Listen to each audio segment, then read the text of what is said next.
Everyone. இன்னைக்கு Indian பாலிட்டியில் making of the constitution அப்படிங்கிற டாபிக் தான் நம்ம பார்க்க போகிறோம். ஸோ கான்ஸ்டியூஷன் அப்படின்னா என்னென்னா, எல்லா அரசுமே, அதாவது எல்லா கவர்மெண்ட்டும் நடக்கிறதுக்கு நம்மளுக்கு வந்து ஒரு சர்டைன் ரூல்ஸ் வந்து நம்மளுக்கு தேவைப்படுது. ஸோ அதுதான் நம்ம வந்து கான்ஸ்டியூஷன் அப்படின்னு சொல்லிட்டு சொல்கிறோம். ரொம்ப சிம்பிளாக சொல்லணும்னா, ஒரு காலேஜ் இருக்குன்னா அந்த காலேஜுக்குன்னு ஒரு ரூல்ஸ் இருக்கும். இந்த காலேஜ் இந்த மாதிரிலாம் நடக்கும், பிரின்ஸிபல் இப்படி நடந்துக்கலாம், ஸ்டூடெண்ட்ஸ் இப்படி நடந்துக்கணும், டீச்சர்ஸ் இப்படி தான் கிளாஸ் எடுக்கணும், இந்த மாதிரியான ரூல்ஸ் எல்லாம் இருக்கும். அதை தான் நம்ம வந்துட்டு நம்ம கவர்மெண்ட்டுக்கு அதை வந்துட்டு பண்ணுற மாதிரி நம்ம யோசித்து பார்த்துக்கோங்க. ஸோ இப்போ இந்தியன் கவர்மெண்ட்டுக்கு அப்படின்னு சொல்லிட்டு இந்தியன் கான்ஸ்டியூஷன் இருக்குது. இப்போ அந்த இந்தியன் கான்ஸ்டியூஷன் வந்துட்டு நம்ம என்ன அப்படின்னு சொல்கிறோன்னா, ஃபண்டமெண்டல் லா அப்படின்னு சொல்லிட்டு சொல்கிறோம். அது ஏன் ஃபண்டமெண்டல் லா அப்படின்னு சொல்லிட்டு சொல்கிறோன்னா, அது வந்து ஒரு அடிப்படையான விஷயம். இந்தியன் கான்ஸ்டியூஷன் ஒரு விஷயம் இல்லைன்னா, இப்போ நம்ம கவர்மெண்ட் என்ன வேணால் ஆக்ட் கொண்டு வரலாம், என்ன வேணால் பண்ணலாம். இப்போ ஃபண்டமெண்டல் ரைட்ஸ் அப்படிங்கிறது கான்ஸ்டியூஷனில் இருக்குது, கரெக்டாக? இப்போ நம்ம ஒரு ரோட்டில் நடந்து போகிறோம் அப்படின்னா, இது வந்து என்னோட அடிப்படை உரிமை அப்படின்னு சொல்லிட்டு நம்மளால் பேச முடியுது. ஏன்? இந்த கான்ஸ்டியூஷன் இருக்கிறதால. ஒருவேளை இந்த இந்தியன் கான்ஸ்டியூஷன் இல்லை அப்படின்னா, இந்த ரோடை நான் விலை பேசி வாங்கிட்டேன், ஸோ இது என்னோட ரோடு, இதில் யாரும் நடக்கக்கூடாதுன்னு சொல்லி யாராலையும் சொல்ல முடியாது. ஸோ அந்த மாதிரி ஒரு சர்டைன் ரூல்ஸ் இருக்குது. நம்ம இந்த இந்தியாவில் இருக்கிறதுக்குன்னு சொல்லி ஒரு சில ரூல்ஸ் கவர்மெண்ட்டுக்கும் இருக்குது, நம்மளுக்கும் இருக்குது. ஸோ அது எல்லாத்தையும் பற்றி படிக்கிறது தான் வந்துட்டு கான்ஸ்டியூஷன் அப்படின்னு சொல்லிடுது. நெக்ஸ்ட்டு சுப்ரீம் லா அப்படின்னா என்னென்னா, இது வந்து ஒரு உச்சபட்சமான விஷயம். இந்தியன் கான்ஸ்டியூஷன் தான் இருக்கிறதுலே வந்து ஒரு ஒரு ஒரு உச்சபட்சமான ஒரு விஷயம் அப்படின்னு சொல்கிறது தான் வந்துட்டு சுப்ரீம் லா அப்படின்னு அர்த்தம். Next constituent assembly. இப்போ இந்த கான்ஸ்டியூஷன் வந்துட்டு மேக் பண்ணாங்க பற்றியா, அவங்க தான் கான்ஸ்டியூண்ட் அசம்பிளியில் இருந்து தான் மேக் பண்ணாங்க இந்த கான்ஸ்டியூஷனை. ஸோ முதல்ல அந்த கான்ஸ்டியூண்ட் அசம்பிளி அப்படிங்கிறது எப்படி வந்துச்சு, அது வரதுக்கு என்னென்ன விஷயம்லாம் பண்ணாங்க, யாரெல்லாம் அது வரணும் அப்படிங்கிறதுக்காக வந்துட்டு போராடினாங்க அப்படிங்கிறத பற்றிலாம் வந்து நம்ம பார்க்கலாம். ஃபஸ்ட்டு கான்ஸ்டியூண்ட் அசம்பிளி ஏன் தேவைப்படுது அப்படின்னா, இது வந்து ஒரு டெமோக்ராட்டிக் கண்ட்ரி. இப்போ ஒரு ஆள் மட்டும் முடிவு பண்ணி இந்த மாதிரி வந்துட்டு நானே ஒரு ரூல்ஸ் போடுறேன் அப்படின்னு சொல்லி போடுறது எப்படி இருக்குது, இல்லை டிஸ்கஸ் பண்ணி மக்கள் எல்லாருக்கிட்டேயும், இப்போ எவ்வளோ பேர் இருக்காங்களோ எல்லாருக்கிட்டேயும் டிஸ்கஸ் பண்ணி எல்லா ரூல்ஸ்க்கும் எல்லாருக்கும் ஓகேவான்னு போடுறது எப்படி இருக்குது. ஸோ எல்லா ரூல்ஸும் எல்லாருக்கும் ஓகேவான்னு போடுறதுக்கு பேர் தான் டெமோக்ராட்டிக் கண்ட்ரி, கரெக்டாக? ஸோ அதனால தான் வந்து நம்ம கான்ஸ்டியூண்ட் அசம்பிளி வேணும் அப்படிங்கிறதுக்காக நம்ம பிரிட்டிஷ் கவர்மெண்ட் கிட்ட வந்து டிமாண்ட் பண்ணுறோம். ஏன்னா அப்போ நம்ம வந்து பிரிட்டிஷ் இந்தியாவை தான் இருந்தோம் அந்த டைமில். ஸோ ஃபஸ்ட்டு இந்த டிமாண்ட் அப்படி வந்து எப்போ ஸ்டார்ட் ஆச்சு அப்படின்னா, 1928 நேரு ரிப்போர்ட். இந்த நேரு அப்படிங்கிறது வந்து மோதிலால் நேரு, ஜவஹர்லால் நேருவோட அப்பா. ஸோ அந்த சைமன் கமிஷன் 1927 அப்போ வந்துட்டு சைமன் கமிஷன் வந்து வந்துச்சு. அப்போ நிறைய பேர் கோ பேக் சைமன் அப்படின்னு சொல்லிட்டு நம்ம எல்லாருமே போராடிட்டு இருந்தோம். அப்போ இங்கிலாண்டோட பிஎம் வந்து என்ன சொன்னார்னா, அவர் கிரிட்டிசைஸ் பண்ணியிருந்தார். இது எவ்வளோ நல்ல கமிஷன், உங்களாலலாம் வந்துட்டு கான்ஸ்டியூஷன் மேக் பண்ண முடியுமா, உங்களால் பண்ண முடியுமான்ற மாதிரி ஒரு மாதிரி அவர் பேசியிருந்தார். அப்போ மோதிலால் நேரு வந்துட்டு, இல்லை அப்படிலாம் கிடையாது, எங்களாலேயும் முடியும்னு சொல்லிட்டு அவர் வந்து ஒரு டிராஃப்ட் கான்ஸ்டியூஷன் அவரே வந்து யார்கிட்டையும் டிஸ்கஸ் பண்ணாமல் அவரே ஓனாக வந்து ஒரு மேக் பண்ணி, இதோ பாரு நாங்கள் மேக் பண்ணிட்டோம் அப்படின்னு சொல்லி எடுத்துகிட்டு போயிட்டு பிரிட்டிஷ்கிட்ட வந்துட்டு அவருக்கு கொடுத்தாரு. அதை வந்து அவங்க பெருசாக கண்டுக்கல. பட் ஸ்டில் அவர் வந்து எங்களால் முடியும் அப்படிங்கிற மாதிரியான ஒரு சைட் வந்து எடுத்தார். ஸோ இது வந்துட்டு ஒரு நிகழ்வாக நடந்துச்சு. 1934 தான் ஃபர்ஸ்ட்டு எம்என் ராய் வந்துட்டு ப்ராப்பராக எங்களுக்கு கான்ஸ்டியூண்ட் அசம்பிளி வேணும்னு கேட்டார். இப்போ வந்து கான்ஸ்டியூண்ட் அசம்பிளி ஃபர்ஸ்ட்டு வேணும்னு யார் கேட்டதுன்னு கேட்டால் நம்ம எம்என் ராய் தான் சொல்லுவோம். ஏன் மோதிலால் நேரு சொல்லலைன்னா, மோதிலால் நேரு வந்து டிஸ்கஸ்லாம் பண்ணல, எதுவும் பண்ணல, அவராக மேக் பண்ணார். அவரோட ஓன் ஐடியாலஜி வச்சு தான் அவர் இந்த கான்ஸ்டியூஷனை மேக் பண்ணார். இது டெமோக்ராட்டிக் கண்ட்ரி அப்படின்னும் போது எல்லாரும் டிஸ்கஸ் பண்ணி மேக் பண்ணுறது தானே. நம்மளுக்கான ரூல்ஸை நம்ம தானே போடணும். நம்மளுக்கான ரூல்ஸை மற்றவங்க போட்டால் அது எப்படி வந்துட்டு அதை நம்ம ஃபாலோ பண்ணுறது எப்படி டெமோக்ராட்டிக் கண்ட்ரியாக இருக்கும். ஸோ 1934 எம்என் ராய் வந்துட்டு இந்த கான்ஸ்டியூண்ட் அசம்பிளி வேணும்னு சொல்லிட்டு கேட்குறாரு. 1935 இந்தியன் நேஷனல் காங்கிரஸ் வந்து கான்ஸ்டியூண்ட் அசம்பிளி வேணும்னு டிமாண்ட் பண்ணுது. யார்கிட்ட? பிரிட்டிஷ் கவர்மெண்ட் கிட்ட. இந்தியன் நேஷனல் காங்கிரஸ் அப்படிங்கிறது அப்போ வந்து ஒரு பெரிய கட்சி. அப்போ நம்ம இந்தியாவை ரெப்ரசன்ட் பண்ணி நிறைய பேசுகிற டைம் வந்து அந்த டைமில் நம்ம இந்தியாவை ரெப்ரசன்ட் பண்ணி பேசுகிறதுக்குனே வந்து யூஸ்வலாக அதை தான் யூஸ் பண்ணுவாங்க. நெக்ஸ்ட்டு 1936 1936 இந்த இந்தியன் நேஷனல் காங்கிரஸ்லேயே வந்துட்டு லக்னோ காங்கிரஸ் செஷன் சொல்லிட்டு ஒரு செஷன் நடந்துச்சு. ஸோ இந்த செஷனில் தான் வந்துட்டு என்ன சொல்கிறாங்க, இது வந்து ரொம்ப இம்பார்ட்டண்ட்டான செஷன். இந்த செஷனில் என்ன சொல்கிறாங்கன்னா, எங்களோட கான்ஸ்டியூண்ட் அசம்பிளியில் நாங்கள் கான்ஸ்டியூஷன் மேக் பண்ணுறதுக்கு அவுட் சைட் அத்தாரிட்டி யாருமே வரக்கூடாது. அதாவது இன்டைரக்டாக பிரிட்டிஷ் யாரும் வரக்கூடாது. ஃபுல் அண்ட் ஃபுல் வந்துட்டு இந்தியன்ஸாக மட்டும்தான் இருக்கணும் அப்படின்னு சொல்லிட்டு சொல்லியிருந்தாங்க. 1938 ஜவஹர்லால் நேரு வந்துட்டு என்ன சொல்கிறாருன்னா, எங்களுக்கு கான்ஸ்டியூண்ட் அசம்பிளி வேணும். அந்த அசம்பிளியில் இருக்க மெம்பர்ஸை வந்துட்டு அடல்ட் ஃப்ரான்ச்சைஸ் மூலயமா வந்துட்டு ஓட் பண்ணி அவங்க வந்து சூஸ் பண்ணணும் அப்படிங்கிறாங்க. ஏன் அடல்ட் ஃப்ரான்ச்சைஸ்ன்னு இவர் சொல்கிறாருன்னா, நம்மளுக்கு இப்போ தோணும், என்ன எல்லாருக்கும் இப்போ வந்து அது நார்மலாக தான் நடக்குது. அடல்ட் ஃப்ரான்ச்சைஸ்னால் என்ன 18 இயர்ஸ் ஆனால் ஓட் போடுறது. இப்போ நம்ம எல்லாருக்குமே 18 இயர்ஸ் ஆயிடுச்சுன்னா நம்ம ஓட்டு போடுவோம், இது நார்மலான விஷயம் தானே அப்படின்னு நம்மளுக்கு தோணும். பட் ஆனால் அந்த டைமில் அந்த மாதிரிலாம் இல்லை. 18 இயர்ஸ் ஆச்சுன்னா ஓட்லாம் அந்த டைம்லாம் போட முடியாது. ஸோ அந்த டைமில் எதை பேஸ் பண்ணி ஓட் போட்டாங்கன்னா, ப்ராப்பர்ட்டி இருக்கணும், அப்படி இல்லைனா வந்துட்டு நல்லா படிச்சிருந்துருக்கணும், அப்படியும் இல்லைனா வந்துட்டு அக்ரிகல்ச்சர் லேண்ட் இருக்கணும். இந்த மாதிரியான ஒரு சில ஸ்பெசிஃபிக்கான விஷயம்லாம் இருக்குது. இதெல்லாம் இருந்தால் மட்டும்தான் ஓட் பண்ண முடியும். ஸோ அந்த மாதிரிலாம் எங்களுக்கு தேவையில்லை. அடல்ட் ஃப்ரான்ச்சைஸ் மூலயமா நாங்கள் ஓட் போட்டு கான்ஸ்டியூண்ட் அசம்பிளியில் இருக்க மெம்பர்ஸை சூஸ் பண்ணி நாங்கள் எங்கள் கான்ஸ்டியூஷனை மேக் பண்ணிக்கிறோம் அப்படின்னு சொல்லிட்டு ஜவஹர்லால் நேரு வந்து சொன்னார். 1940 அப்போ ஸோ ஆகஸ்ட் ஆஃபர் அப்படின்னு சொல்லிட்டு ஒன்றத்தை வந்து பிரிட்டிஷ் வந்து நம்மளுக்கு கொடுக்குறாங்க. ஸோ ஆக்சுவலி இத்தனை டைமாக வந்துட்டு நம்ம எல்லாத்தையும் டிமாண்ட் மட்டும்தான் பண்ணிகிட்ருக்கோம். அவங்க எதுவுமே வந்து பிரிட்டிஷ்லாம் கண்டுக்கவே இல்லை. ஸோ 1940 அப்போ மட்டும் ஏன் நம்மளுக்கு இந்த ஆகஸ்ட் ஆஃபர்னு ஒன்று கொடுத்து டொமினியன் ஸ்டேட்டஸ் உங்களுக்கு கொடுத்துட்றேன் அப்படின்னு சொல்லிட்டு சொன்னாங்க அப்படின்னா, அந்த டைமில் வந்து வேர்ல்டு வார் 2 வந்து நடந்துட்டு இருந்துச்சு. ஸோ ஜப்பான் வந்து எல்லா இடத்துலையும் இன்வேஷன் பண்ணிட்டாங்க. ஸோ அந்த டைமில் பிரிட்டிஷ் வந்து ஒரு தோக்கிற நிலமையில் இருந்துச்சு. ஸோ அதனால் அவங்க என்ன பண்ணிட்டாங்கன்னா, இந்த மாதிரி இந்தியா வந்து நீங்கள் சப்போர்ட் பண்ணுங்கள், எல்லோரும் வந்துட்டு வாருக்கு போகலாம், அந்த மாதிரி வந்து அவர் பிரிட்டிஷ் கவர்மெண்ட் வந்து நம்மகிட்ட வந்துட்டு கேட்டு இருந்துச்சு. ஸோ அதை நம்மக்கிட்ட கேட்கணும் அப்படிங்கிறதுக்காக தான் டொமினியன் ஸ்டேட்டஸ் உங்களுக்கு கொடுத்துட்றேன் அப்படின்னா. டொமினியன் ஸ்டேட்டஸ்னால் என்னென்னா வந்துட்டு, இப்போ நம்மளோட தமிழ்நாடு ஸ்டேட் அப்படிங்கிறது வந்துட்டு இந்தியன் கவர்மெண்ட்டு கீழே தானே இருக்குது. இது நான் வந்து ஒரு ஸ்டேட்டாக சொல்கிறேன். இப்போ இதே நீங்கள் வந்து ஒரு கண்ட்ரி கூட வந்துட்டு இது பண்ணிக்கோங்க, ரிலேட் பண்ணிக்கோங்க. இப்போ இந்தியாங்கிற கண்ட்ரி வந்துட்டு இந்தியாவுக்குன்னு தனியாக வந்து பிஎம் எல்லாம் இருப்பாங்க, நம்மளுக்கு ஏற்ற மாதிரி எல்லாமே இருக்கும். பட் ஆனால் நம்மளுக்குன்னு ஒரு ஹெட்டாக வந்து யார் இருப்பாங்கன்னா பிரிட்டிஷ் இருப்பாங்க. ஸோ அந்த மாதிரி நான் உங்களுக்கு வந்து டொமினியன் ஸ்டேட்டஸ் கொடுத்துட்றேன் அப்படின்னு சொல்லிட்டு சொன்னது, அதை வந்து நம்ம எல்லாருமே ரிஜெக்ட் பண்ணிட்டோம். ஏன்னா அந்த டைமில் வந்து பூர்ண ஸ்வராஜ் வேணும்னு சொல்லி நம்ம கேட்டுட்டு இருந்த அந்த டைமு. ஸோ எங்களால் வந்துட்டு எங்களுக்கு டொமினியன் ஸ்டேட்டஸ்லாம் வேணாம், எங்களுக்கு ஃபுல் ஃப்ரீடம் வேணும் அப்படின்னு சொல்லி அவங்க வந்து கேட்டாங்க. 1942 சர் ஸ்டஃபார்ட் கிரிப்ஸ் மிஷன் அப்படின்னு சொல்லிட்டு ஒரு தூது, அதாவது இவரோட தலைமையில் வந்து ஒரு தூது வந்துட்டு வராங்க. வந்து இந்த மாதிரி என்ன சொல்கிறாங்கன்னா, நீங்கள் வந்து வேர்ல்டு வார் 2க்கு எங்களுக்கு சப்போர்ட் பண்ணுங்கள், நாங்கள் அதுக்கப்புறமா உங்களுக்கு இண்டிபெண்டன்ஸ் கொடுத்துட்றோம், கான்ஸ்டியூஷன் அசம்பிளி வந்துட்டு உங்களுக்கு வந்துட்டு பண்ணி கொடுத்துட்றோம், எல்லாமே உங்களுக்கு பண்ணி கொடுத்துட்றோம் அந்த மாதிரி சொன்னாங்க.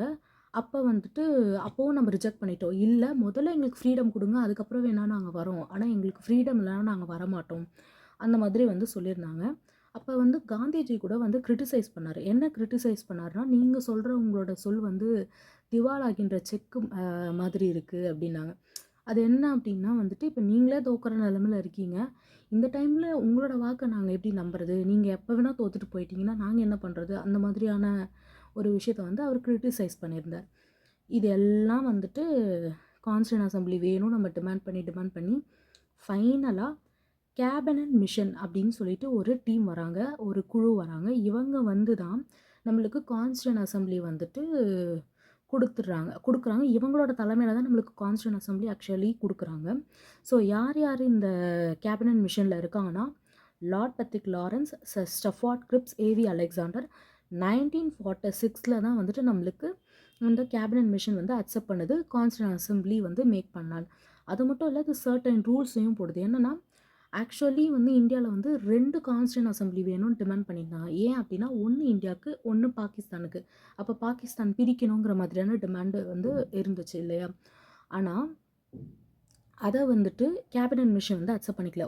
ஒரு கான்ஸ்டியூண்ட் அசம்பிளி அப்படிங்கிற மட்டும் சொல்லுச்சு. அதுக்கப்புறமா வந்து கான்ஸ்டியூண்ட் அசம்பிளியில் எத்தனை பேர் இருக்கணும் அப்படிங்கிறதையுமே வந்து கேபினட் மிஷன் தான் டிசைட் பண்ணுச்சு. டோட்டலாக 389 மெம்பர்ஸ். அதாவது அந்த டைமில் வந்து 3.89 crore பீப்பிள் இருந்திருக்காங்க. ஸோ ஒரு 10 லட்சம் பேருக்கு ஒருத்தர் அப்படின்னு சொல்லி நம்ம சூஸ் பண்ணணும், அந்த மாதிரி வந்து சொல்லியிருந்தாங்க. ஸோ இந்த 389 மெம்பர்ஸை எப்படி பிரிக்கிறாங்க அப்படின்னா 93 பிரின்ஸ்லி ஸ்டேட்ஸ், இது வந்து நாமினேட்டட். ஓகேங்களா? ஸோ நாமினேஷன் மூலயமா 93 மெம்பர்ஸ் வந்து பிரின்ஸ்லி ஸ்டேட்ஸ்லேருந்து வரலாம் அப்படின்ற மாதிரி சொல்லியிருந்தாங்க. நெக்ஸ்ட்டு 296 மெம்பர்ஸ் வந்துட்டு normal governor provinces and chief commissioner ப்ராவின்சன்ஸ்லேருந்து வரலாம் அப்படின்னு சொல்லிட்டு, இது வந்து இன்டைரக்ட் எலெக்ஷன் தான். இது வந்துட்டு நான் சொன்ன மாதிரி அடல்ட் ஃப்ரான்ச்சைஸில் நடக்கலை. நார்மலாக நான் ஆல்ரெடி சொன்னல ஓட் அப்படின்றது எப்படி இருக்கும் அந்த டைம்லேருந்து, அந்த மாதிரி தான் வந்து நடந்துச்சு. ஸோ இந்த 296 மெம்பர்ஸில் 292 வந்து கவர்னர் ப்ராவின்சன்ஸில் இருந்து, பேலன்ஸ் 4 வந்து சீஃப் கமிஷனர் ப்ராவின்சன்ஸ்லேருந்து வேகன்சி கொடுத்துருந்தாங்க. ஸோ இவ்வளோ பேர் தான் இங்கே இருக்கணும், இவ்வளோ பேர் தான் இங்கே இருக்கணும்னு சொல்லிட்டு. இப்போ இந்த இன்டைரக்ட் எலெக்ஷன் ஒன்று நடந்துச்சுல, இது எப்படி நடந்துச்சுன்னா முஸ்லீமில் இருக்கவங்க முஸ்லீம் கோட் போடுவாங்க. இது வந்து 3 டைப்பாக வந்து பிரிக்கிறாங்க. முஸ்லீம், சிக்கிம் ஜென்ரல் 3 கேட்டகரியாக பிரிக்கிறாங்க. முஸ்லீம்லாம் முஸ்லீம் கோட்டு போடுவாங்க, சிக்கிம்லாம் சிக்கிம் கோட்டு போடுவாங்க. பேலன்ஸ் இருக்க ஹிந்து மற்ற ரிலீஜியன் எல்லாமே வந்துட்டு ஜென்ரல் கேட்டகரியில் வந்து ஓட் பண்ணுவாங்க. ஸோ இந்த மாதிரி 3 கேட்டகரியாக வந்து பிரிக்கிறாங்க. ஸோ இதில் வந்து மொத்தம் 73 முஸ்லீம் லீக் மெம்பர்ஸும் இருக்காங்க. இது மொத்தத்தில் வந்து 73 முஸ்லீம் லீக் மெம்பர்ஸுமே வந்துட்டு இருக்காங்க. ஸோ இதில் வந்துட்டு யாரெல்லாம் மெம்பராக இல்லைன்னா மகாத்மா காந்தியும் முகமது அலி ஜின்னாவும் இல்லை. இவங்க 2 பேருமே ரொம்ப இம்பார்ட்டண்ட்டான மெம்பர்ஸ். முகமது அலி ஜின்னா வந்து உங்களுக்கே தெரியும் முஸ்லீம் லீக் மெம்பர்ஸோட ஒரு இம்பார்ட்டண்ட்டான மெம்பர்ஸ். ஸோ அது மட்டும் கிடையாது, இந்த கான்ஸ்டியூண்ட் அசம்பிளியில் வந்து 15 விமன்ஸுமே வந்து இருக்காங்க. இப்போ கான்ஸ்டியூஷன் அசம்பிளியை வந்து எப்படியெல்லாம் பிரித்தாங்க, எவ்வளோ மெம்பர்ஸ் இருக்கணும்லாம் வந்து கேபினட் மிஷன் வந்து சொன்னாங்க, அது எல்லாமே பார்த்தாச்சு. இப்போ வந்து ஒர்க்கிங் ஆஃப் கான்ஸ்டியூண்ட் அசம்பிளி, அந்த கான்ஸ்டியூண்ட் அசம்பிளி எப்படிலாம் வந்து ஒர்க் ஆகுது அப்படின்னு பார்க்கலாம். ஸோ ஃபஸ்ட்டு வந்துட்டு ஃபர்ஸ்ட் மீட்டிங் அப்படிங்கிறது எப்போ நடக்குது அப்படின்னா டிசம்பர் 9, 1946 தான் நடக்குது. ஸோ உங்களுக்கு டோட்டலாக அதோட ஸ்ட்ரென்த்து தெரியும் 389 மெம்பர்ஸ். ஆனால் ஃபர்ஸ்ட் மீட்டிங் வந்து வெறும் 211 மெம்பர்ஸ் மட்டும்தான் வந்துட்டு அட்டன் பண்ணுறாங்க. ஏன் அப்படின்னா முஸ்லீம் லீக் வந்துட்டு அவங்க வந்து இதை பாய்காட் பண்ணிட்டாங்க. அப்புறம் பிரின்ஸ்லி ஸ்டேட்ஸில் இருக்கவங்களும் வந்து பாய்காட் பண்ணிட்டாங்க. ஏன் அப்படின்னா நாங்கள் ஏன் வந்து இந்தியாவில் ஜாயின் பண்ணிக்கணும், எங்களுக்கு இந்தியா வேணாம், நாங்கள் வந்து எங்களோட நாடு நாங்களே பார்த்துக்குறோம் அப்படிங்கிற மாதிரி நிறைய பேர் வந்துட்டு அதில் ஜாயின் பண்ணல. ஸோ இந்த ஃபர்ஸ்ட் மீட்டிங்க்கு வந்து டெம்பரவரியாக வந்து ஒரு பிரசிடெண்ட்டை சூஸ் பண்ணுறாங்க. யாருன்னா டாக்டர் சச்சிதானந்தா சின்ஹா தான். ஸோ இவர் வந்து யாரை ரெக்கமெண்ட் பண்ணுறாங்க, இவர் தான் பிரசிடெண்ட்டாக வேணும் அப்படின்னா ஆச்சரிய ஜேபி கிருபாலனி, இவர் தான் வந்துட்டு ரெக்கமெண்ட் பண்ணுறாரு. இது வந்து எந்த மெத்தட் யூஸ் பண்ணினா ஃப்ரான்ஸ் மெத்தட் யூஸ் பண்ணி, ஃப்ரான்ஸ்லலாம் வந்து ஏஜ்டு பர்சன் வந்துட்டு ஹெட்டாக இருக்கணும் அப்படின்னு சொல்லிட்டு ஒரு மெத்தட் இருக்குது. ஸோ அந்த மெத்தடை ஃபாலோ பண்ணி தான் நம்ம வந்து இங்கே டாக்டர் சச்சிதானந்தா சின்ஹாவை வந்து சூஸ் பண்ணுறாங்க. செகண்ட் மீட்டிங் டிசம்பர் 11, 1946 நடக்குது. அஃபிஷியலி வந்துட்டு எலெக்ஷன், அங்கே எலெக்ஷன்னா என்னது, அங்கே 389 மெம்பர்ஸ் இருக்காங்கன்னா அங்கே வந்திருக்க மெம்பர்ஸை வச்சு ஓட் மூலயமா வந்துட்டு பிரசிடெண்ட்டாக டாக்டர் ராஜேந்திர பிரசாத்தை தான் வந்துட்டு பிரசிடெண்ட்டாக வந்துட்டு எலெக்ட் பண்ணுறாங்க. அன்றைக்கே வைஸ் பிரசிடெண்ட்டும் வந்து HC முகர்ஜி, VT கிருஷ்ணமாச்சாரின்னு சொல்கிறாங்க. செக்ரட்டரி வந்து HBR ஐயங்கர், கான்ஸ்டியூண்ட் அட்வைசர் அதாவது லீகல் அட்வைசர் வந்து BN ராவ், சீஃப் டிராஃப்ட்மேன் வந்து SN முகர்ஜி. ஸோ இது எல்லாமே வந்துட்டு சூஸ் பண்ணியாச்சு. நெக்ஸ்ட்டு ஃபர்ஸ்ட் மீட்டிங் முடிஞ்சிருச்சு, செகண்ட் மீட்டிங் முடிஞ்சிருச்சு. அடுத்து வந்துட்டு நெக்ஸ்ட் மீட்டிங்கில் வந்துட்டு அப்ஜெக்டிவ் ரெசல்யூஷனை வந்து ஜவஹர்லால் நேரு வந்து சப்மிட் பண்ணுறாரு. அப்ஜெக்டிவ் ரெசல்யூஷன்னா என்னென்னா, இப்போ ப்ரெசண்டில் இருக்க ப்ரியாம்பிளோட ப்ரியாம்பிள் வந்து இதோட மோடிஃபைட் வெர்ஷன் தான் இப்போ ப்ரெசண்டில் இருக்க ப்ரியாம்பிள். இதை வந்து எப்போ அசம்பிளி அடாப்ட் பண்ணுச்சுன்னா January 22, 1947 தான் வந்து அசம்பிளி வந்து இதை அடாப்ட் பண்ணுச்சு. ஸோ அப்ஜெக்டிவ் ரெசல்யூஷன் வந்துட்டு டிசம்பர் 30, 1946 ஜவஹர்லால் நேரு தான் கொண்டு வராது. அப்போ preamble, the architect of preamble யாருன்னு கேட்டால் ஜவஹர்லால் நேரு தான் சொல்லணும். அடுத்து வந்துட்டு changes by independence act 1947. So independence act வந்துட்டு வருது, அதாவது நம்மளுக்கு இண்டிபெண்டன்ஸ் கிடச்சிடுச்சு. ஸோ இண்டிபெண்டன்ஸ் கிடச்சதுக்கப்புறமா நிறைய சேஞ்சஸ் வருது. மெயினாக என்ன விஷயம்னா பாகிஸ்தான் வந்து தனியாக பிரிச்சிடுறாங்க. நம்மளுக்கு கான்ஸ்டியூண்ட் அசம்பிளி மெம்பர்ஸ் எப்படி கொடுத்துருந்தாங்க, பாகிஸ்தானும் சேர்த்து அன்டிவைடட் இந்தியாவோட மெம்பர்ஸாக தான் ஃபஸ்ட்டு இருந்தாங்க. ஸோ வந்து பாகிஸ்தானில் இருக்க பிரின்ஸ்லி ஸ்டேட்ஸ்லாம் பாகிஸ்தானுக்கு சொந்தமானது, பாகிஸ்தானோட பார்டர் அது எல்லாமே பிரிச்சுட்டாங்க. அது இல்லாமல் இங்கேருந்து நிறைய முஸ்லீம்ஸும் வந்து நாங்கள் பாகிஸ்தான் போகிறோன்னு சொல்லிட்டு நிறைய பேர் வித்ட்ரா பண்ணிட்டு போயிட்டாங்க. ஸோ முஸ்லீம் லீக் மெம்பர்ஸ் எல்லாமே வித்ட்ரா பண்ணிட்டு போயிட்டாங்க. ஸோ 389 இருந்து ஸ்ட்ரென்த் வந்து 299 குறைஞ்சிருச்சு. அது மட்டும் இல்லை, இந்த கான்ஸ்டியூண்ட் அசம்பிளிக்கு 2 வேலை வந்து இருக்குது, 2 ஃபங்க்ஷன்ஸ். என்னென்னா மேக்கிங் ஆஃப் த கான்ஸ்டியூஷன், ஒன்று நம்மளோட இந்தியன் கான்ஸ்டியூஷன் மேக் பண்ணுறது, ரெண்டாவது என்னென்னா வந்துட்டு ஆர்டினரிஸ் லாவை வந்துட்டு எனாக்ட் பண்ணுறது. இப்போ நார்மலாக ஒவ்வொரு சட்டம் வந்துட்டு இப்போ நம்ம பாராளுமன்றத்தில் வந்து எப்படி சட்டத்தை வந்துட்டு பில் போட்டு எனாக்ட் பண்ணுறாங்களோ அந்த மாதிரியான ஆர்டினரி லா வந்து எனாக்ட் பண்ணுறதும் வந்து கான்ஸ்டியூண்ட் அசம்பிளி தான். ஸோ வந்துட்டு கான்ஸ்டியூஷன் பாடியாக இருக்கும்போது டாக்டர் ராஜேந்திர பிரசாத் தான் பிரசிடெண்ட்டாக இருப்பார். லெஜிஸ்லேட்டிவ் பாடியாக இருக்கும்போது கான்ஸ்டியூண்ட் அசம்பிளி வந்து லெஜிஸ்லேட்டிவ் பாடியாக வந்து ஆக்ட் பண்ணிகிட்டு இருக்கும்போது ஜிவி மாவலங்கார் தான் வந்துட்டு பிரசிடெண்ட்டாக இருப்பார். இவர் யாருன்னா first speaker of Lok Sabha. So வந்துட்டு இந்த கான்ஸ்டியூண்ட் அசம்பிளிக்குன்னு சொல்லிட்டு நிறைய கமிட்டிஸ் வந்து இருந்துச்சு. அதை மேஜர் கமிட்டிஸ், மைனர் கமிட்டிஸ் அப்படின்னு சொல்லிட்டு பிரிக்கிறாங்க. ஸோ மேஜர் கமிட்டிஸ் மொத்தம் 8 இருந்து, மைனர் கமிட்டிஸ் மொத்தம் 30 இருந்தது. மேஜர் கமிட்டிஸ் என்னென்னு சொல்லிட்டு நம்ம பார்க்கலாம். ஸோ மேஜர் கமிட்டிஸில் மொத்தம் 3 கமிட்டிக்கு வந்து பிரசிடெண்ட்டாக ஜவஹர்லால் நேரு இருக்கார். என்னென்ன 3 கமிட்டி அப்படின்னா வந்துட்டு unions powers committee, union constitution committee, states committee. Union powers கமிட்டினா இப்போ வந்துட்டு அதிகாரங்கள் இருக்கும் இல்லையா, சென்ட்ரல் கவர்மெண்ட்டுக்குன்னு சொல்லிட்டு ஒரு சில அதிகாரங்கள் இருக்கும். அது என்னென்ன, அதை பற்றி வந்து அதெல்லாம் கரெக்டாக இல்லையா, அந்த மாதிரியெல்லாம் பண்ணலாமா அப்படிங்கிறது எல்லாத்துக்கும் வந்துட்டு இப்போ ஒரு குறிப்பிட்ட மெம்பர்ஸ் வந்து இருப்பாங்க அந்த கமிட்டிக்கு. அதுக்கு ஹெட்டாக வந்து ஜவஹர்லால் நேரு இருக்கார். யூனியன் கான்ஸ்டியூஷன் கமிட்டிக்கும் இவர் தான் ஹெட்டாக இருக்கார். ஸ்டேட்ஸ் கமிட்டினா இந்த இடத்துல ஸ்டேட்ஸுங்கிறது வந்துட்டு தமிழ்நாடு, கேரளா, ஆந்திரா அதெல்லாத்தையும் வந்து குறிக்காது. இந்த இடத்துல ஸ்டேட்ஸ் அப்படிங்கிறது எதுனா பிரின்ஸ்லி ஸ்டேட்ஸை வந்து குறிக்குது. ஸோ பிரின்ஸ்லி ஸ்டேட்ஸ் எல்லாத்துக்குமே ஹெட்டாகவும் ஜவஹர்லால் நேரு தான் வந்து இருக்கார். ஸோ நெக்ஸ்ட்டு சர்தார் பட்டேலுக்கு கீழே 2 கமிட்டி இருக்குது. என்னென்னா ப்ரொவின்ஷியல் கான்ஸ்டியூஷன் கமிட்டி, இன்னொன்று வந்து advisory committee on fundamental rights, minorities and tribal and excluded areas. So வந்து இந்த இடத்துல மாகாணங்களுக்கான கான்ஸ்டியூஷன் கமிட்டிக்கு ஹெட்டாக வந்து சர்தார் பட்டேல் தான் இருக்கார். மாகாணங்கள்னால் மெட்ராஸ், அப்போ வந்துட்டு தமிழ்நாடுங்கிறது இல்லை இல்லையா, மெட்ராஸ் அப்படிங்கிறது தான் இருந்துச்சு. அதுக்கப்புறமா வந்து பெங்கால், அந்த மாதிரி பாம்பே. அடுத்து வந்து advisory committee on fundamental rights, minorities, tribal and excluded ஏரியாஸ்னால், ஸோ இந்த எல்லாத்துக்குமே வந்துட்டு மைனாரிட்டிஸ்னால் என்னது, மைனாரிட்டி ரிலீஜியன்ஸ்லாம் இருக்காங்கல்ல அவங்களுக்கு, அப்புறம் ட்ரைபல்ஸ்க்கு, எக்ஸ்க்ளூடட் ஏரியாஸ், இது எல்லாத்துக்குமே வந்து அட்வைசரி கமிட்டியோட ஹெட்டாக வந்துட்டு சர்தார் பட்டேல் இருந்தார். அடுத்து டாக்டர் ராஜேந்திர பிரசாத்துக்கு கீழே 2 கமிட்டி இருந்தது. என்னென்னா வந்துட்டு ரூல்ஸ் ஆஃப் ப்ரொசீஜர், ஸ்டியரிங் கமிட்டின்னு சொல்லிட்டு 2 கமிட்டி இருந்தது. ரூல்ஸ் ஆஃப் ப்ரொசீஜர்னால் என்னென்னா ஒரு ரூல்ஸ், இந்த ரூல்ஸ்லாம் இருக்குது கான்ஸ்டியூண்ட் அசம்பிளிக்கு, இதெல்லாம் பண்ணணும், இந்த ஒர்க்கெல்லாம் பண்ணணும், இதெல்லாம் கரெக்டாக நடக்குதான்னு சொல்லிட்டு ஒரு ஹெட்டு மாதிரி இருந்தாங்கன்னு சொல்லி வச்சுக்கலாம். ஸோ ஸ்டியரிங் கமிட்டி அப்படின்னா வந்து ஒரு வழிகாட்டுதலுங்கிறது ஒன்று இருக்கணும்ல. இந்த டீம் இந்த ஒர்க்கை பாருங்கள், நீங்கள் இதை பண்ணுங்க அப்படின்னு சொல்லிட்டு ஒருத்தர் இருந்து வழிகாட்டுவாங்க இல்லையா. ஸோ அந்த கமிட்டிக்கு ஹெட்டாக வந்து டாக்டர் ராஜேந்திர பிரசாத் இருந்தார். ஏன்னா இவர் தானே head of president of constituent assembly. So அதனால் இவர் வந்து ஸ்டியரிங் கமிட்டிக்கும் ஹெட்டாக இவர் இருந்தார். அடுத்து ரொம்ப இம்பார்ட்டண்ட்டான கமிட்டி டிராஃப்டிங் கமிட்டி. ஸோ இந்த டிராஃப்டிங் கமிட்டியோடைய சேர்மனாக யார் இருந்தார்னா டாக்டர் அம்பேத்கர். ஸோ இவர் தான் வந்துட்டு டிராஃப்டிங் கமிட்டியோடைய சேர்மனாக இருந்தார்.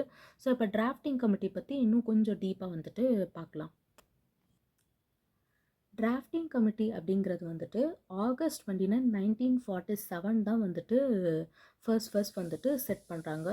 ஸோ இந்த டிராஃப்டிங் கமிட்டியில் மொத்தம் எத்தனை பேர் இருக்காங்கன்னா 7 பேர் இருக்காங்க. அதாவது ஒரு சேர்மன் ப்ளஸ் 6 மெம்பர்ஸ். யாருன்னா டாக்டர் பிஆர் அம்பேத்கர், இவர் தான் சேர்மன். என் கோபாலசுவாமி ஐயங்கர், இவர் வந்து ஒரு இம்பார்ட்டண்ட்டான பர்சன். ஏன் அப்படின்னா ஆக்சுவலி வந்துட்டு ஜம்மு அண்ட் காஷ்மீருங்கிறது பிரின்ஸ்லி ஸ்டேட்டாக இருந்தது இதுக்கு முன்னாடி. அது வந்து நம்ம இந்தியாவோட ஜாயின் பண்ணும்போது அதுக்குன்னு சொல்லிட்டு ஒரு தனியான ஒரு சிறப்பு வேணும் எங்களுக்கு அப்படின்னு சொல்லிட்டு ஒரு தற்காலிகமாக வந்து அவங்க கேட்டிருந்தாங்க அந்த பிரின்ஸ்லி ஸ்டேட்டோட கிங்கு. ஸோ அப்போ வந்து அதுக்குன்னு சொல்லி ஒரு தனி ஆர்டிக்கலே வந்து மேக் பண்ணாங்க. அந்த ஆர்டிக்கல் வந்து டாக்டர் அம்பேத்கர் என்னால் பண்ண முடியாது இந்த கான்ஸ்டியூஷனில் அப்படின்னு சொன்னனால அதை வந்துட்டு என் கோபாலசுவாமி ஐயங்கர் தான் வந்து எழுதினார். ஸோ வந்துட்டு அந்த சிறப்பு வந்து இவர்கிட்ட இருக்குது. ஆனால் இப்போ வந்து அந்த ஆர்டிக்கல் வந்து இல்லை, அதை வந்து நீக்கிட்டாங்க. பட் ஸ்டில் அந்த ஆர்டிக்கலை வந்து என் கோபாலசுவாமி ஐயங்கர் தான் எழுதினார்.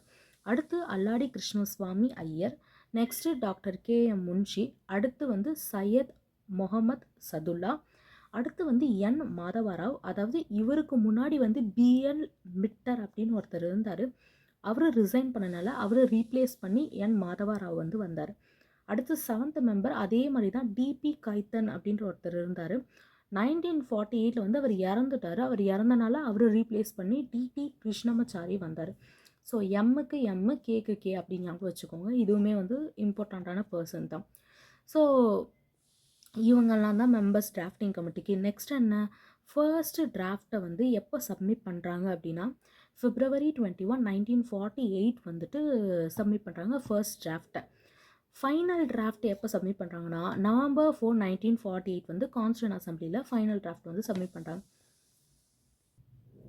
ஸோ இப்போ வந்துட்டு டிராஃப்ட்டை வந்து ஃபைனல் டிராஃப்ட் சப்மிட் பண்ணியாச்சு. இப்போ இது வந்து இதை பற்றி டிஸ்கஸ் பண்ணுவாங்க கரெக்டாக, அதுதான் ஃபர்ஸ்ட் ரீடிங் சொல்கிறாங்க. ஃபர்ஸ்ட் ரீடிங் அப்படிங்கிறது November 4, 1948 November 9, 1948 வரலாம் வந்துட்டு நடந்துச்சு. ஸோ இத்தனை நாள் கான்ஸ்டியூண்ட் அசம்பிளியில் வந்து டிஸ்கஸ் பண்ணுவாங்க, இந்த மாதிரி இதெல்லாம் சேஞ்ச் பண்ணலாம், இதெல்லாம் பண்ணலாம் அந்த மாதிரி.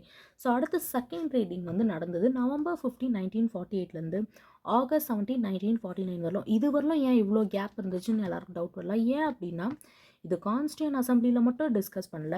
இதை வந்து என்ன பண்ணுறாங்கன்னா, இப்போ அந்த கான்ஸ்டியூஷனோட டிராஃப்டை வந்து மேக் பண்ணிட்டாங்க. இப்போ இதை மேக் பண்ணதை என்ன பண்ணுவாங்க, ஒரு நியூஸ் பேப்பர் அப்படி இல்லைனா வந்துட்டு அந்த டைமில் மக்கள்கிட்ட வந்துட்டு இது எல்லாத்தையும் வந்துட்டு காட்டுறாங்க. உங்களுக்கு ஏதாவது சஜஷன் இருந்தால் நீங்கள் கொடுங்க, உங்களுக்கு ஏதாவது இருக்கான்னு சொல்லிட்டு. இப்போ வந்து நம்ம ஈஸியாக வந்துட்டு இன்டர்நெட்டில் போட்டு சஜஷன் கேட்கலாம். ஆனால் அப்போ வந்து அது ரொம்ப வந்து கஷ்டமான விஷயம் இல்லை. அப்போ நியூஸ் பேப்பர், துண்டு பிரச்சாரம், இந்த மாதிரியான விஷயங்கள்லாம் கொடுத்து மக்கள்கிட்ட வந்து நிறைய சஜஷன்லாம் கேட்டாங்க. நிறைய சஜஷன் வந்துச்சு. இந்த பீரியட்குள்ளே மீட்டிங்கும் நடந்துச்சு கான்ஸ்டியூண்ட் அசம்பிளியில். அதில் வந்து டிஸ்கஸும் பண்ணாங்க. கிட்டத்தட்ட 7,000க்கு மேலே வந்துட்டு அமெண்ட்மெண்ட்ஸ் வந்து வந்துச்சு. எக்ஸாக்டாக சொல்லணுன்னா 7,653 அமெண்ட்மெண்ட்ஸ் வந்துச்சு. ஆனால் அதில் வந்து எவ்வளோ அமெண்ட்மெண்ட்ஸ் மட்டும்தான் டிஸ்கஸ் பண்ணாங்கன்னா 2,000 சம்திங் அமெண்ட்மெண்ட்ஸ் மட்டும்தான் வந்துட்டு டிஸ்கஸ் பண்ணாங்க இந்த செகண்ட் ரீடிங்கில். அடுத்து தேர்ட் ரீடிங் வந்துட்டு நடந்துச்சு November 14, 1949 November 26, 1949 வரலாம். ஸோ ஃபைனலாக November 26, 1949 வந்துட்டு கான்ஸ்டியூஷன் பாஸ் ஆகிடுச்சு. அதாச்சு ஓகே இதுதான் ஃபைனல் அப்படின்னு சொல்லிட்டு டிசைடும் பண்ணிட்டாங்க, அதை பாஸும் பண்ணிட்டாங்க. அன்றைக்கி தான் வந்துட்டு கான்ஸ்டியூஷன் பாஸ் ஆன day. So day of the constitution. ஆனால் அந்த டேட் அன்றைக்கி எல்லாமே வந்துட்டு என்ஃபோர்ஸ்மெண்ட்டுக்கு வந்துருச்சான்னு கேட்டால் இல்லை, ஒரு பர்டிகுலரான விஷயங்கள் மட்டும்தான் என்ஃபோர்ஸ்மெண்ட்டுக்கு வந்துச்சு. அது ஏங்கிற ரீசன் சொல்கிறேன். ஸோ வந்துட்டு அதுக்கு முன்னாடி ஃபஸ்ட்டு வந்துட்டு இதை பார்த்துடலாம். ஸோ எத்தனை பேர் வந்து இருந்தாங்க இந்த கான்ஸ்டியூஷன் வந்துட்டு பாஸ் ஆகும்போதுன்னா 284 மெம்பர்ஸ் வந்துட்டு ப்ரெசென்ட் ஆகிருந்தாங்க. அவங்க வந்து அதில் சைனும் போட்டிருந்தாங்க. ஸோ ப்ரியாம்பலில் வந்துட்டு கான்ஸ்டியூஷன் இந்த டைமில் என்ஃபோர்ஸ் ஆச்சு அப்படின்னு சொல்லிட்டு மென்ஷன் பண்ணியிருக்க டேட் என்னென்னா 26th November தான். இதை வந்து டே ஆஃப் த கான்ஸ்டியூஷன் அப்படின்னு சொல்லிட்டு சொல்லுவாங்க. So enforcement of the constitution on November 26, 1949 என்னென்னா சிட்டிசன்ஷிப் வந்துட்டு November 26 பாஸ் ஆகிடுச்சு. எலெக்ஷனும் அப்புறம் ப்ரொவிஷ்னல் பார்லிமெண்ட்னா ஒரு தற்காலிகமான பாராளுமன்றம். கான்ஸ்டியூண்ட் அசம்பிளியில் இருக்காங்க இல்லையா அந்த மெம்பர்ஸ், அவங்க எல்லாருமா சேர்ந்து தற்காலிகமாக நெக்ஸ்ட் எலெக்ஷன் நடக்கிற வரலும் வந்துட்டு ஒரு பாராளுமன்றம் வந்துட்டு அந்த மெம்பர்ஸை வச்சே வந்து நடந்துச்சு. அடுத்து temporary and transitional provisional, short title, இது எல்லாமே நடந்துச்சு. ஸோ டெம்ப்ரவரி அண்ட் டிரான்சிஷனல் ப்ரொவிஷனாக தற்காலிகமான ஒரு சில ஏற்பாடுகள் எல்லாமே வந்து பண்ணியிருந்தாங்க. ஈவன் எலெக்ஷன் வர வரலும் நம்ம ஒரு சிலதெல்லாம் பண்ணோம்ல, நாடாளுமன்றம் நம்மளுக்கு வேணும். ஸோ இந்த மாதிரியான எல்லா விஷயமும் வந்து தற்காலிகமாக இவங்க வந்து பண்ணியிருந்தாங்க. ஷார்ட் டைட்டில் அப்படின்னும் போது என்னென்னா இதை வந்து இந்தியன் கான்ஸ்டியூஷன் அப்படின்னு சொல்லிட்டு அந்த டேட்லேருந்தே சொல்ல ஸ்டார்ட் பண்ணிட்டாங்க. எப்போது 26 November 1949 ஸோ பேலன்ஸ் இருக்க எல்லாம் January 26, 1950 அன்றைக்கி தான் வந்துட்டு வந்துச்சு. ஏன் அன்றைக்கி வந்துச்சு அந்த பர்டிகுலர் டே? ஏன் அப்படின்னா ஜான்வரி 26 1930 அப்போ பூர்ண ஸ்வராஜ் டே அப்படின்னு சொல்லிட்டு காங்கிரஸ் அலௌன்ஸ் பண்ணிட்டாங்க. நேருலாம் வந்துட்டு என்ன சொல்லிட்டாருன்னா, நீங்களாம் யார் எங்களுக்கு ஃப்ரீடம் கொடுக்கறது, நாங்களே எங்களோட ஃப்ரீடம் எடுத்துக்கிறோன்னு சொல்லிட்டு அந்த டேவை வந்து இவங்க ஃப்ரீடம் டேவாக செலிப்ரேட் பண்ண ஸ்டார்ட் பண்ணிட்டாங்க. இண்டிபெண்டன்ஸ் டே அப்படின்னு சொல்லிட்டு ஜான்வரி 26 1930லேருந்து 10 இயர்ஸாக காங்கிரஸ் செலிப்ரேட் பண்ணிட்டு வராங்க. பட் நம்மளுக்கு வந்து பிரிட்டிஷ் எப்போ உண்மையாகவே இண்டிபெண்டன்ஸ் கொடுத்தாங்க? ஆகஸ்ட் 15 தான் வந்துட்டு நமக்கு கொடுத்தாங்க, கரெக்டாக? ஸோ இந்த ஜான்வரி 26 இவ்வளோ இம்பார்ட்டண்ட்டான டேட், இந்த டேட்டை நம்ம மறக்கக்கூடாது அப்படிங்கிறதுக்காக 1 மந்த் வெயிட் பண்ணி நவம்பர் 26ல இருந்துட்டு ஜான்வரி 26 வரல வெயிட் பண்ணி அன்னைக்கு வந்து நம்ம ரிப்பப்ளிக் டே அப்படின்னு சொல்லிட்டு செலிப்ரேட் பண்ணுறோம்.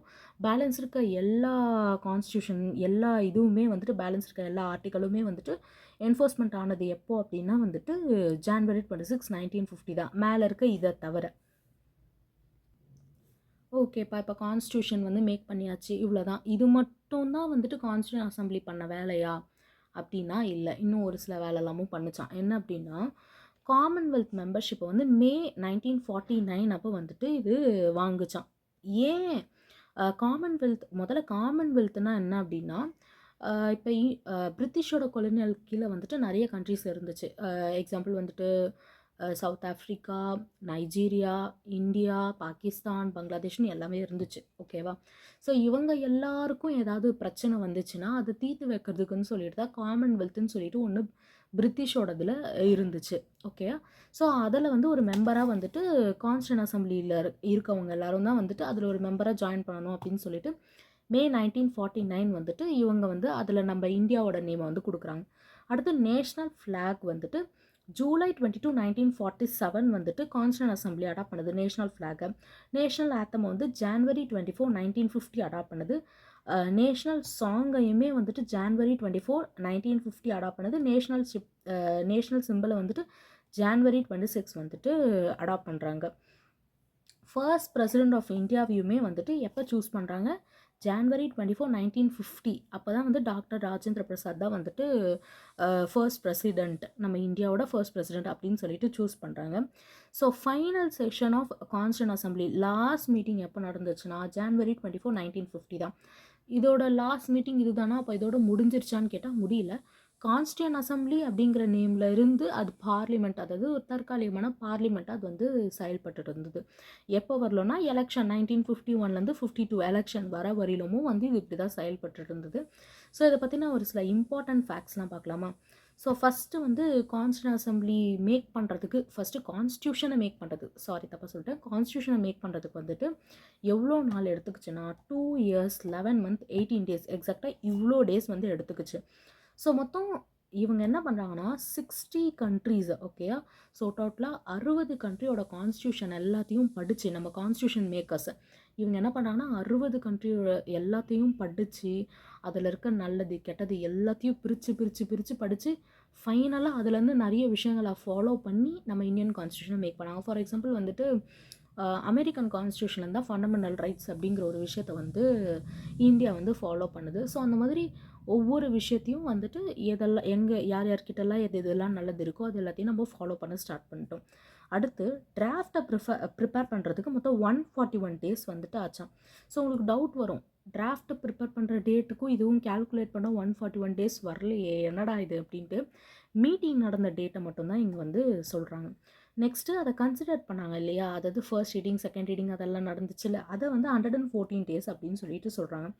மொத்தம் வந்துட்டு இந்த கன்சிடர் பண்ணாங்க இல்லையா, அந்த டைமை வந்துட்டு 11 session with 166 days of meetings வந்துட்டு நடந்தது அப்படின்னு சொல்லிட்டு சொல்கிறாங்க.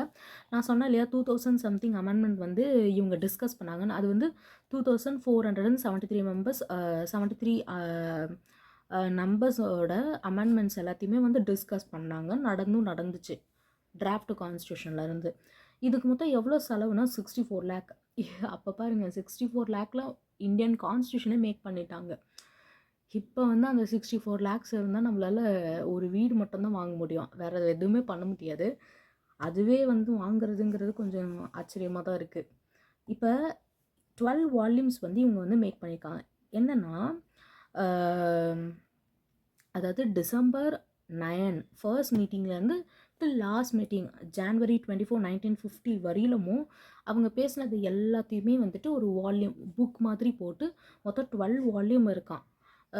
இப்போ எப்படின்னா நிறைய பேருக்கு டைரி எழுதுகிற பழக்கம் இருந்துச்சுன்னா அந்த டேயில் என்ன நடந்துச்சோ அதெல்லாம் எழுதுவாங்க. அந்த மாதிரி ஒவ்வொரு விஷயத்தில் என்னென்ன இருந்தது, ஒவ்வொரு மீட்டிங்கில் என்னென்ன பேசணும், அது எல்லாத்தையுமே வந்துட்டு டிஸ்கஸ் பண்ணி மொத்தம் 12 வால்யூமாக வந்து எழுதியிருக்காங்க. அடுத்து கான்ஸ்டியூண்ட் அசம்பிளியோட சிம்பிள் என்னென்னா elephant. Father of the constitution, modern Manu, chief architect of our constitution, இது எல்லாமே doctor B.R. Ambedkar. Chief architect of பிரியாம்பல்னு கேட்டால் Nehru. Next calligrapher of Indian constitution, அதாவது நம்ம இந்தியன் கான்ஸ்டியூஷன் ஆக்சுவலி எழுதப்பட்ட கான்ஸ்டியூஷன். அது வந்து அந்த பழைய காலத்து இங்கு பென் மாதிரி இருக்குல்ல, பிளாக் கலர் பெனில் தான் வந்து எழுதியிருக்காங்க. அது எழுதுனது யாருன்னா பிரேம் பிஹாரி நரேன் ரைஸ்தா, இவர் தான் வந்து எழுதினார். அதுக்கு டெக்கரேஷன் அந்த சைடில் பூலாம் போட்டு அசைன்மெண்ட்லாம் கொடுத்தோன்னா நம்ம சைட்லலாம் அழகாக ஃப்ளவர்லாம் போட்டு டிசைன்லாம் பண்ணுவோம்ல, அந்த மாதிரி வந்து கான்ஸ்டியூஷனாக டிசைன் பண்ணது யாருன்னா நான்லால் போஸ், அப்புறம் வந்து B.R. ராம் மனோகர் சின்ஹா, இவங்க 2 பேரும் சேர்ந்து டிசைன் பண்ணியிருக்காங்க இந்த கான்ஸ்டியூஷன். பிரியாம்பலை வந்து யார் வந்து எழுதுனாங்கன்னா அதே பிரேம் பிஹாரி நரேன் ரைஸ்தா தான் எழுதினார். டெக்கரேட் பண்ணது வந்துட்டு யார் அப்படின்னா வந்துட்டு ராம் மனோகர் சின்ஹா வந்துட்டு டெக்கரேட் பண்ணார். ஸோ ஆக்சுவலி நம்மளோட கான்ஸ்டியூஷன் வந்து 2 வேர்ஷன் இருக்குது, இங்கிலீஷ் வேர்ஷன், இன்னொன்று வந்து ஹிந்தி வேர்ஷன் இருக்குது. ஸோ இங்கிலீஷ் வேர்ஷனை வந்துட்டு எழுதினவங்க தான் வந்து பிரேம் பிஹாரி நரேன் ரைஸ்தா. ஹிந்தி வேர்ஷன் யாருன்னா வசந்த் கிருஷ்ண வைத்தியா வந்து எழுதினார். டெக்கரேட் பண்ணது யார் அப்படின்னா வந்துட்டு நான்லால் போஸ், இவர் தான் வந்து டெக்கரேட் பண்ணார். ஸ்டில் இப்போ வரலமோ அதை வந்து நம்ம ப்ரிசர்வ் பண்ணி வச்சுருக்கோம் ஹீலியம் கிளாஸில். எங்கன்னா வந்து பார்லிமெண்ட் லைப்ரரி இருக்கு இல்லையா, ஸோ அந்த லைப்ரரியில் வந்து நம்ம ப்ரெசென்ட் பண்ணி இப்போ வரலமோ அதை வந்து ப்ரிசர்வ் பண்ணி நம்ம வச்சுருக்கோம். ஸோ அடுத்து வந்துட்டு நம்ம கான்ஸ்டியூஷனை மேக் பண்ணும்போது அங்கே என்னென்ன இருந்ததுன்னா ஒரு ப்ரியாம்பல், 22 பார்ட்ஸு, 395 ஆர்டிக்கல், 8 ஷெட்யூல் இருந்துச்சு. நம்ம கான்ஸ்டியூஷனை மேக் பண்ண டைமில் இப்போது ப்ரெசண்ட்டாக பார்த்தோன்னா ப்ரியாம்பல் அப்புறம் நிறைய அமெண்ட்மெண்ட்ஸ்லாம் இது பண்ணி 25 பார்ட்ஸ் வந்து இருக்குது, 470 ஆர்டிகல்ஸ் இருக்குது, 12 ஷெட்யூல்ஸ் இருக்குது இப்போ வரையிலமும். ஸோ இதுக்கப்புறமும் நிறைய அமெண்ட்மெண்ட்ஸ் வரலாம், நிறைய சேஞ்சஸ் நடக்கலாம், எல்லாமே நடக்கலாம், பார்ப்போம். தேங்க்யூ.